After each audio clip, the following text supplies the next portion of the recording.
부분에 대해 결국 단종에 들어갔습니다. 배터리 폭발 문제로 대규모 리콜 조치를 시행했지만 새로 교환해준 갤럭시 노트 7이 또 폭발했다는 보고가 나오면서 결국 글로벌 판매와 교환을 중단하기로 결정을 한 건데요.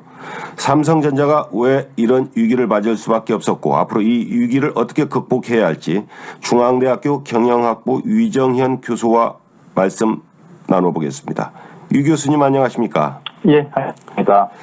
이 교환해준 새 제품에서도 또다시 배터리 발화 사고가 일어나면서 결국은 생산 중단이라는 초강수를 던졌는데 아직 미국 소비자제품안전위원회의 공식 입장이 나오지도 않은 상태에서 삼성이 이런 결정했는데 어떻게 보고 계십니까? 이번에 소비자 제품 안전위원회 결정 후에 삼성이 단종을 중단하거나 그러면 결국에는 또 국내외에서 뒷북이라는 비난이 일 수가 있습니다. 그래서 이번엔 삼성전자의 이런 어떤 결정은 공세적 수비 또는 공격적 방어라고 말할 수도 있습니다. 예. 기업의 입장에서는 이익을 버리고 특히 이제 소비자 안전에 대한 부분을 이번에 삼성은 발표를 하면서 상당히 강조했습니다만, 즉 이익을 버리고 소비자 안전을 먼저 생각한다 이런 어떤 기업 이미지에 대한 부분도 고려했다고 좀 볼 수는 있습니다. 예. 다만 이번에 좀 아쉬웠던 것은 한국에서 항상 이제 문제가 생기면 그건 소비자의 잘못으로 대략 이제 분위기가 좀 돌아가고, 미국에서 소비자에게 문제가 생기면 그 제품의 문제라는 이런 사고는 지난 1차 사고나 이번 2차 사고 때도 동일하게 등장했던 하나 프레임입니다. 네, 그런 점에서 굉장히 좀 아쉽다고 생각할 수 있습니다. 네. 예, 지난 그 사고에 이어서 이번에서도 처음에는 배터리 아니었냐 이런 이야기가 있었는데 이 배터리를 새롭게 교환해서 장착한 신규 제품에서도 다시 바로 사고가 난 것은 그런 배터리 문제가 아니었던 겁니까? 현재는 배터리다 배터리가 아니다라고 정확하게 말할 수 있는 단계는 아닌 것 같습니다. 예전에 1차 사고 때 배터리로 규정을 했기 때문에 사실은 이제 삼성이 리콜을 서둘러서 배터리를 교체하려고 그랬었는데 교체된 배터리가 특히 이제 이번 1차 사고 때는 삼성의 자회사 SDI 제품으로 인식이 되고 있습니다만 2차 리콜 후에 이제 2차 사고가 터진 것은 중국의 회사의 제품으로 지금 알려지고 있기 때문에 배터리다 아니다라고 이제 말한 게 아니라 특히 이제 배터리도 하나 원인일 수 있고 특히 이렇게 돼버리면 어떻게 우리가 생각할 수 있냐면 배터리를 제어하는 소프트웨어의 문제일 수도 좀 있다고 판단이 됩니다. 네. 그러면 결국에는 어떤 이슈로 근본적으로 귀결이 되냐면 제품의 설계 그 자체의 문제가 있다고 이제 판단할 수 있습니다. 네. 네, 그런 점에서 이제 제품 설계 그 자체에 문제가 있다면 제품 개발에 문제가 있다는 거고 특히 제품의 설계에 문제가 있다는 쪽으로 이제 논리적으로 귀결이 되기 때문에 그럼 결국에 문제의 원인이 단순히 하나의 제품이 아니고 삼성의 그 개발 조직 전반에 대한 문제, 즉 제품 설계 역량, 능력 전반에 대해 문제가 생겼다는 어떤 증거로 볼 수도 있겠습니다. 결국은 단순한 배터리 문제가 아니고 개발 조직의 역량 그리고 여러 이 품질에 대한 관리 수준까지 이렇게 이제 지적이 올라갈 수가 있다는 상황을 말씀해 주셨네요. 예. 그렇다면 처음에 배터리 폭발 사고가 일어났을 때 이건 배터리 교환해 주겠다 해서 발빠르게 대규모 리콜 조치를 취하는 것 오히려 그것이 성급한 행동 아니었냐 이런 평가가 또 있는데 이 부분은 어떻게 보십니까? 그 부분은 좀 사실 이제 결과론이라고 좀 생각할 수 있습니다. 그래서 이제 삼성이 리콜을 서둘러서 발빠르게 대응했던 건 저는 맞다고 생각합니다. 네. 그게 꼭 이제 잘못된 의사결정은 좀 아니었다고 볼 수 있습니다. 다만 리콜 제품을 새로운 제품을 생산할 때 이걸 충분하게 분석한 후에 즉 문제의 원인을 제거한 후에 생산을 했어야 된다. 이걸 좀 너무 서둘렀다고 좀 볼 수 있습니다. 네. 그러니까 실제로 이제 문제를 확실하게 제거하고 했어야 되는데 동일한 문제가 결국 발생했기 때문에 삼성이 이걸 단순하게 접근했지 않나라고 우리가 볼 수 있는 거죠. 네. 그러면 어떻게 볼 수 있냐면 그만큼 지금 삼성이 좀 당황했다는 좀 증거로 우리가 생각할 수 있겠습니다. 그래서 그런 점에서 이번 어떤 생산의 결국은 중단까지 결국은 갈 수밖에 없는 그런 상황입니다. 그런 이제 앞에서 이야기를 했던 결국에는 삼성의 조직의 문제가 있다라고 판단할 수 있는 것은 바로 이런 포인트입니다. 그래서 예전에 사실 삼성은 굉장히 조직력이 강하고 어떤 일사불란하게 움직이고 문제를 해결하는 능력이 뛰어난 조직이었습니다만 이번 같은 경우는 리콜 처음에 문제가 터졌을 때 이번에 해결하는 과정 전반의 어떤 프로세스 관리도 즉 위기 대처 능력도 제대로 되지 않는 이런 모습을 보여주고 있습니다. 방금 말씀해 주신 부분 사실 저희들이 인식하기로는 삼성 하면은 인재 제일주의, 인재의 삼성, 그리고 예. 조직의 역량이 강하고 그런 쪽으로 인식하고 있었는데 방금 예. 말씀하신 부분은 오히려 그런 부분에서 허점이 드러났다 이렇게 말씀하셨습니다. 아무래도 이게 예. 이건희 회장에서 이재용 회장으로의 어떤 승계 과정에서의 그런 부분들도 작용한 것으로 어떻게 그렇게 보십니까?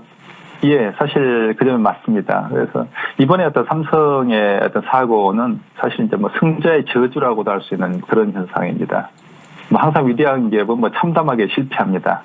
뭐 토요타도 그랬고, 뭐 소니도 그랬고, 삼성도 그랬습니다. 근데 이번 어떤 사건의 배경에 결국에는 그 이건희 회장으로부터의 뭐 이제 이건희 회장이 쓰러진 다음에 이재용 회장으로 전반적인 경영의 리더십이 경영권이 이렇게 넘어가는 과정으로 볼 수 있습니다만 그 최근에 그 과정에서 이런 문제가 생겼다는 것을 우리가 좀 주목할 필요가 좀 있겠습니다. 사실은 이번에 이제 삼성 뭐 스마트폰 그 갤럭시 노트 7 이외에 우리가 이제 이 문제를 좀 심각하게 봐야 되는 게 세탁기가 또 폭발을 했습니다. 네. 그래서 삼성이 이미 이제 미국 소비자 안전위원회로부터 경고를 좀 받고 있는 상태고요. 네. 그래서 소주에서는 뭐 세탁기 사고가 한 200건 정도 이제 터져왔기 때문에 이제 이걸 이제 해결하는데 특히 2011년부터 이제 이런 문제가 잇따르고 있는데요. 그래서 이런 문제가 최근에 이제 집중되어 있다는데 이 점에 이제 문제의 좀 심각성이 있습니다. 그래서 사실은 이제 이건희 회장은 그동안에 이제 품질 경영을 좀 주창을 했었고 그래서 이게 이제 삼성전자가 뭐 글로벌 1등 기업으로 올라가는 원동력이 되었습니다. 네, 그런데 이제 삼성의 이후에 이제 쓰러진 다음에 이재용 부회장이 이제 등장을 했습니다만 아직은 그냥 그분이 뭐 현장 경영을 하거나 뭐 품질을 강조하거나 한 적은 이제 없습니다. 어쩌면 당연하다고 생각을 하고 지금까지 왔던 거죠. 네. 이런 점에서 조직을 재정비하는 것 그리고 이런 문제에 대해서 드디어 이제 진검승부를 해야 되는 어떤 과제를 이재용 부회장이 안고 있다고 볼 수 있습니다. 예, 어쨌든 이번 사태로 인해서 삼성의 전체적인 브랜드 이미지가 받을 타격이 상당할 것 같은데 어떻게 보십니까? 예, 굉장히 좀 심합니다. 그래서 휴대폰뿐만 아니라 삼성전자 제품 전반에 대한 좀 불신으로 갈 수가 있습니다. 삼성이 사실 두려워하는 점은 이 점입니다. 또 하나 원인을 아직 찾지 못하고 있다는 것도 뭐 불신의 원인이라고 볼 수 있습니다. 저만 해도 사실 삼성이 뭐 휴대폰, 삼성 노트북 뭐 이런 걸 쓰고 있는데 이제는 뭐 잘 때나 밥 먹으러 갈 때 전원을 빼놓고 갑니다. 그리고 밤에 잘 때도 이불 위에 넣고 충전하지 않고요. 자다가도 일어나서 뭐 충전 중인 핸드폰 위치를 확인하고 이런 게 이제 불안하니까 자꾸 이제 이런 어떤 그게 나타나게 되더라고요. 네. 근데 저도 이제 한 사람의 소비자로서 그냥 뭐 사실 무서울 뿐인데 이제 다만 아쉬운 점은 삼성이 향후에 이제 이렇게 이제 삼성에 대한 어떤 제품에 대한 불안감을 가지고 있는 소비자들을 좀 맞따뜻하게 어루만지고 가져와야 되는데 아직은 그 정도까지는 아직 가지 않는 것 같습니다. 이 총체적인 위기에서 지금 삼성이 그러면은 어떤 결정을 하는 것이 가장 이롭다고 보시는지 삼성 측은 일단 이번에 선제적 조치를 통해서 하루빨리 소비자 신뢰를 회복하고 그리고 다음 제품으로 넘어가겠다 이런 입장인 것 같은데요. 예, 그렇습니다. 그건 뭐 어떤 삼성이 아니라 다른 기업도 뭐 어떤 기업이 있더라도 하더라도 당연한 선택이라고 좀 보입니다. 결국에는 삼성이 그동안 갤럭시 노트 7을 지키려고 굉장히 노력을 했습니다만 이제는 과감하게 이제 버릴 수밖에 없는 상황에 직면했고요. 이걸 어떤 의미에서 뭐 병법에서 말하는 고육체이라고도 부르죠. 눈물을 머금고 자신의 손발을 자르는 방법인데요. 그래서 이제 차후의 전략으로는 뭐 갤럭시 노트 이제 7에서 8, 즉 8로 넘어가는 게 아니고 그냥 10으로 점프하는 갤럭시 노트 10으로 점프하는 것도 하나의 방법이라고 생각합니다. 네. 그리고 무엇보다도 이제 삼성전자의 조직 전반을 좀 점검해야 할 필요가 있습니다. 이미 그걸 체크해 보면 개발 조직 전반에 상당히 어떤 이완 현상이 나타날 수 있을 것 같고요. 그다음에 내부 경영진의 판단 능력에도 문제가 분명히 생겨 있을 겁니다. 그래서 어쨌든 이제는 이런 어떤 전체적인 어떤 전략의 지휘에 이재용 부회장이 전면에 나서서 진검승부에 좀 나서야 될 타이밍이죠. 네. 이 삼성이 일처럼 사실 처음에 발화 논란이 있고도 서두른 것이 아이폰의 신제품을 의식해서다 이런 거였거든요. 예. 이번에 그 탑재된 홍채 인식 기술 그리고 홍채 인식 기술을 기반으로 한 삼성페이 이 부분이 너무 소비 전력이 과하게 들어가는 거 아니냐는 그런 지적도 일부 있었는데 이러한 신기술의 탑재에 대해서는 어떻게 보십니까?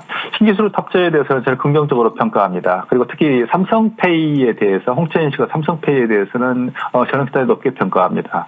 왜냐하면 이미 제품을 팔아서 사실은 높은 수익을 올릴 수 있는 그런 타이밍은 그런 어떤 산업 단계는 스마트폰에서 지나버렸습니다.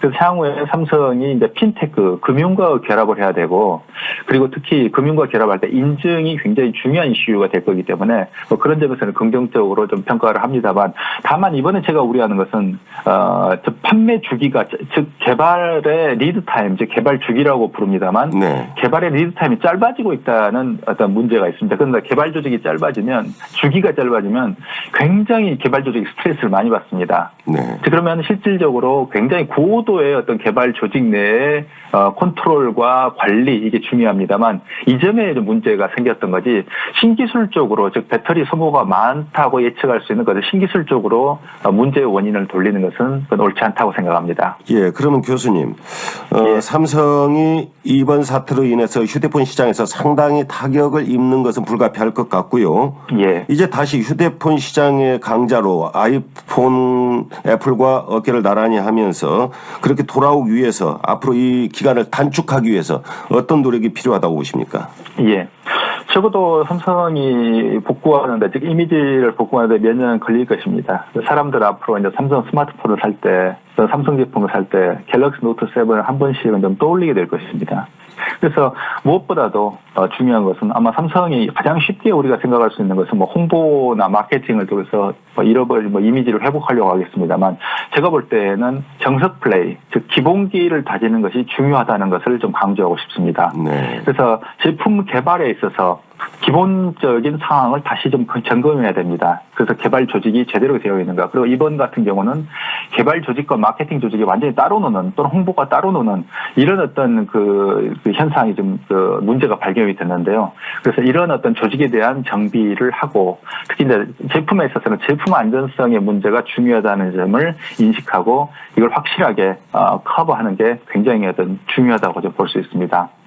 또 하나의 어떤 그 문제는 과제는 한국 정부나 소비자와의 커뮤니케이션 방식의 개선입니다. 이거 상당히 중요한 이슈로 이번에 역시 등장했습니다. 네. 만일 미국에서 사건이 터졌기에 망정이지 한국에서 터졌으면 그냥 소비자의 과실을 묻혔을 것입니다. 그래서 우리나라 언론도 사실 폭발이 아니라 발화, 과열이라는 단어만 쓰는 걸 보았습니다만 이런 것들이 결국 삼성의 이러한 어떤 능력, 한국 사회에서의 지위가 삼성이 제대로 문제를 볼 수 있는 눈을 가려버렸다는 역설을 우리는 보았습니다. 즉 삼성을 사랑하는 사람처럼 보이는 사람이 결국은 삼성을 잘못된 길로 끌고 가지 않는가 하는 그러한 역설이죠. 예. 이런 점에서 삼성이 외부 어떤 정부나 소비자와 어떤 언론과의 어떻게 커뮤니케이션을 해야 되는가 하는가에 대해서 깊은 반성과 좀 개선이 필요한 시점입니다. 예, 이러한 지적과 평가를 삼성이 뼈아프게 받아들일 수 있었으면 합니다. 위정현 교수님 감사합니다. 감사합니다. 예, 지금까지 중앙대학교 경영학부 위정현 교수였습니다.